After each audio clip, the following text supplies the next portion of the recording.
Instead of going ahead and gluing up and clamping up the second cabinet, I decided to actually finish up the structure and do some of the finish work and even some sanding on the first one. That includes installing the feet permanently. They're all glued on. These two are glued and screwed. I don't know if you can even see that.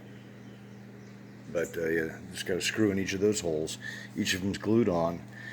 And these are glued and pegged. It's got an interior peg that I had to make a little fixture for. Here it is. You'll note that on this side it says this face goes to the base. On the flip side, this face goes to the foot.